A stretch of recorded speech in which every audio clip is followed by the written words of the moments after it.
네, 오늘 본문의 이 사건은 사도행전 9장에 나오는 사건과 동일합니다.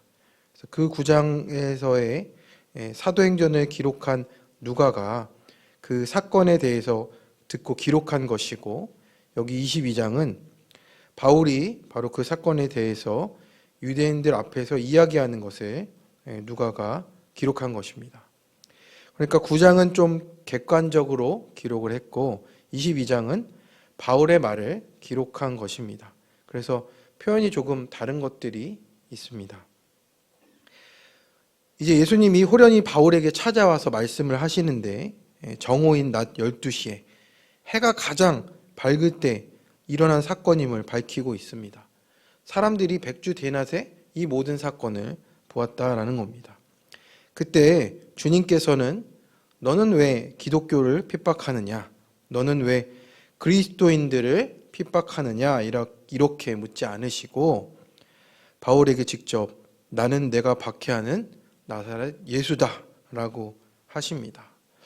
내가 나를 박해하고 있다라는 이런 문제의 본질을 통해서 이 사도 사울을 그 당시 사울을 만나 주십니다.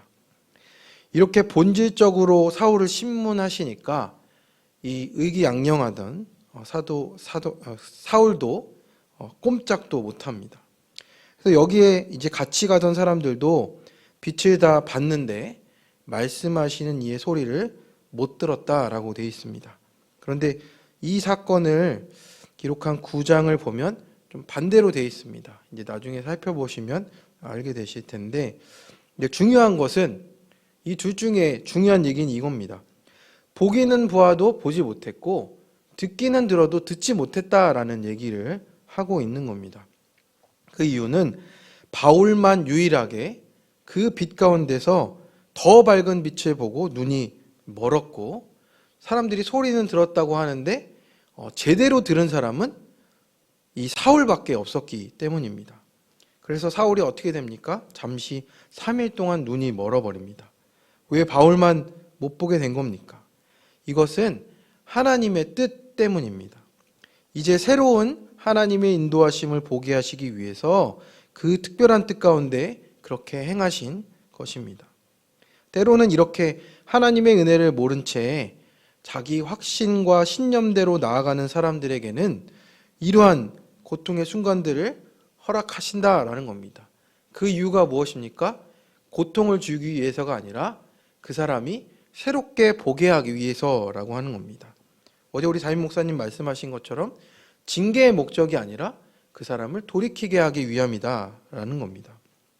그래서 잠시 고난 후에 눈을 뜨게 하셔서 이전과는 전혀 다른 세상을 보게 하시고 새로운 사명을 가지고 나아가게 하시려 하심입니다. 그리고 사울이 다시 앞을 볼 수 있도록 은혜를 예비하십니다. 그래서 이제 12절 13절에 아나니아를 이제 부르셔서 그를 사울에게 보내서 이제는 다시 보라라고 해서 즉시 바로 쳐다보게 되었다라고 그렇게 말씀을 하고 있습니다. 그래서 이 사울이 주님을 만났을 때 도운 사람이 바로 유명한 베드로나 야고보 같은 사람이 아니라 아주 평범했던 이 아나니아라는 사람을 불러서 이 사람을 통해서 하나님이 사울을 눈을 뜨게 하시는 것을 보게 됩니다. 그래서 14절에 보면 그가 또 이르되 우리 조상들의 하나님이 너를 택하여 너로 하여금 자기 뜻을 알게 하시며 그 의인을 보게 하시고 그 입에서 나오는 음성을 듣게 하셨으니 라고 말씀합니다. 그래서 바울이 오늘 본문에서 간증을 할 때 우리 조상들의 하나님 그리고 예수님을 그 의인이라고 표현을 하는데, 이 표현은 이 유대인들이 잘 알아들을 수 있는 말입니다. 그 하나님이 그 의인 메시아 예수 그리스도를 보내서 우리를 구원하신다라는 사실을 세심하게 표현하고 있는 겁니다. 그래서 유대교와 이 기독교가 잘 연결되고 있다라는 것을 말씀하고 있는 겁니다. 그래서 이제 그 주님을 오히려 핍박하던 자신을 주님께서 오히려 택해 주시고 찾아오셔서 그 음성을 듣게 하셨다라고 간증을 하는 겁니다. 그래서 이 유대인들이 잘 알아들 수 있는 단어로 설명하는 겁니다. 택하시고 부르셔서 그 음성을 듣게 하셨다라는 것은 모세를 택하시고 부르셔서 음성을 듣게 하셨다라는 말과도 비슷하게 쓰이는 겁니다. 그래서 이게 하나님의 음성이구나 라는 말로 들려지게 그렇게 간증하고 있다라는 겁니다. 그래서 15절에서 내가 그를 위하여 모든 사람 앞에서 내가 보고 들은 것에 증인이 되리라 라고 말씀합니다. 그 당시에 같은 공간에 같은 시간에 여러 명이 있었지만 오직 바울만 눈이 멀고 주변에 많은 사람이 있었어도 바울에게만 들린 하나님의 소리가 있었다라는 겁니다. 그래서 이제는 아나니아를 통해서 그 모든 일들이 내가 증인되기 위함이었다라고 그렇게 말씀하고 있습니다. 바로 그것이 하나님의 부르심이 되었고 이제 바로 이 사도 바울에게 그 사명을 주신 것을 알리고 있다라는 겁니다. 그래서 우리는 하나님의 택하심을 받고 부르심을 받은 우리 자신들도 하나님께서 그 부르심과 사명이 있다라는 겁니다. 그저 우리가 편안하게 잘 먹고 잘 살라는 목적에 우리의 삶이 있는 것이 아니라 이것을 모르는 다른 사람들에게도 나아가서 그리스도의 증인된 삶을 살라고 말하고 있는 겁니다. 우리는 어떻게 보면 전도나 이런 모든 부분들을 우리의 지식과 능력으로 생각하지만 그것이 아니고 내가 보고 들은 것, 하나님이 나에게 이런 구원의 역사를 이루어 주셨다는 것을 간증하는 것이 바로 증인의 삶이라는 것입니다.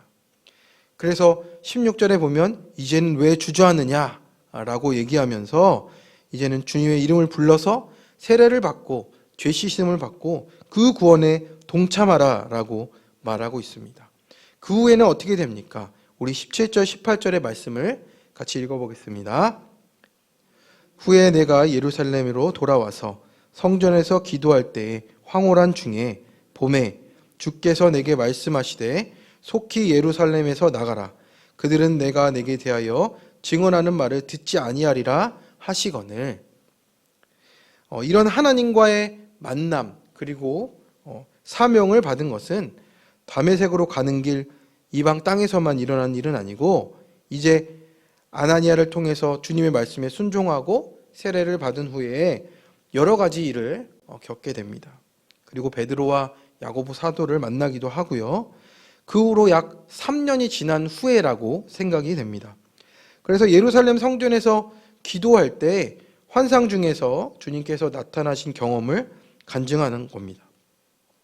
그런데 왜 예수님께서 갑자기 이 예루살렘에서 속히 나가라라고 하셨는가? 그리고 이들이 내게 대하여 증언하는 말을 듣지 아니할 것이다라고 얘기하고 있는가 생각해보면 아마도 그 전까지 바울은 그때까지는 예수님 자신이 만난 예수님을 동족인 유대인들, 그러니까 예수님을 만나기 전 자기와 똑같은 생각을 하고 있던 동족들에게 전하려고 애를 썼다라는 겁니다. 얼마나 애가 탔겠습니까? 자기가 만난 예수님이 정말 분명하고 확실한데 예전에 자기와 똑같이 이 유대인들이 그러고 있다라는 겁니다. 내가 사랑하는 이 유대인들 동족들이 그러고 있으니 얼마나 답답하겠습니까?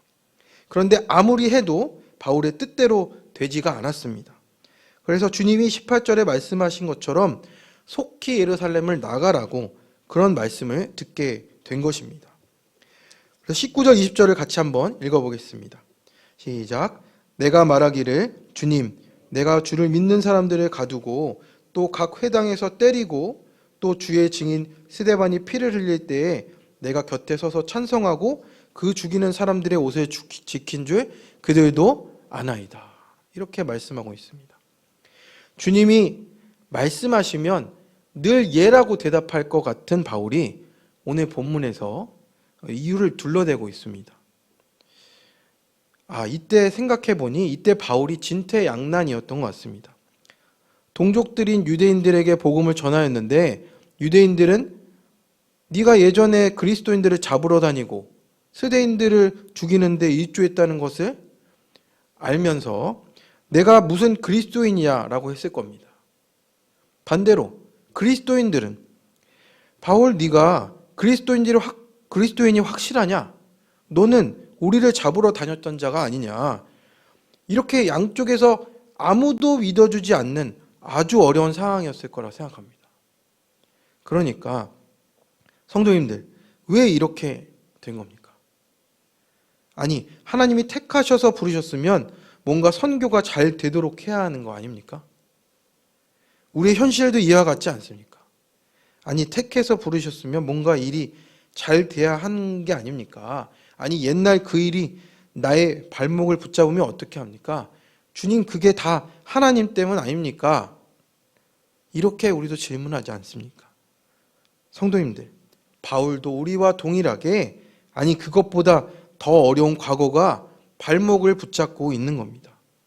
그런데 그렇게 발목 붙잡혀 있다고 주저하고 좌절하고 있음을 오늘 바울이 주님께 토로하고 있는 겁니다. 그런 바울에게 주님이 오늘 뭐라고 말씀하고 계십니까? 21절의 말씀입니다. 한번 같이 읽어보겠습니다. 나더러 또 이르시되 떠나가라. 내가 너를 멀리 이방인에게로 보내리라 하셨느니라. 성도님들, 이 말이 이제 바울에게 뭐라고 들리겠습니까? 아, 그렇구나. 주님이 나를 택하신 이유가 있구나. 나를 자유케 하시는구나. 이게 느껴지지 않겠습니까? 아, 그래서 이 일이 이렇게 된 거구나. 라고 깨달았을 겁니다. 성도님들, 주님의 은혜가 무엇인지 아십니까? 주님의 은혜 안으로 들어가면 그 모든 것들이 다 은혜로 바뀐다는 겁니다. 어떻게 말입니까? 그 일들이 다 나의 과거들이 있어야 할 일로 인정된다는 겁니다. 그리고 하나님의 손안에 있는 일로 바뀐다는 겁니다. 그러면 어떻게 됩니까? 바울이 아직 사울이었을 때 그리스도인들을 핍박하던 과거는 하나님의 손 안에서 바뀌어져 사용될 수 있게 되는 겁니다. 바울은 그래서 유대인이 아니라 이방인들을 살리는 일에 쓰임을 받게 되는 겁니다. 그 과거가 그를 만들고 빚는 과정이 된 겁니다. 성도님들, 아픈 과거가 있으십니까? 계속 반복되는 상처가 있으십니까? 아픈 과거가 우리의 끝이 절대 아닙니다. 하나님이 택하신 자는 그 삶이 절대로 거기서 끝나지 않습니다. 하나님의 온전한 계획 속에서 택함 받아서 부르신 대로 살아가게 되어 있습니다. 과거는 우리를 붙잡을 수 없고 이제 내가 살아가는 자리에서 하나님의 음성을 들으며 하나님의 일을 이루시는데 사용하는 겁니다. 희영의 성도님들, 오늘 말씀처럼 우리의 삶의 길이 막힌 것 같고 나의 과거가 나의 발목을 붙잡는 상황과 고통 속에 계십니까? 만약 그렇다면 바울을 택하시고 친히 찾아오신 것처럼 나를 택하시고 친히 찾아오신 주님을 만나시면 됩니다. 그리고 나의 발목을 끈질기게 붙잡고 있는 과거와 상처를 있는 것으로 인정하십시오. 왜 그 일이 그때 일어났는가가 아니라 그것을 있는 그대로 인정하시고 하나님 손에 맡기시기 바랍니다. 그러면 하나님의 손 안에서 모든 것이 은혜로 바뀌어져 우리 인생의 약재료가 되고 하나님이 쓰시는 데 필요한 과정으로 변화될 것입니다.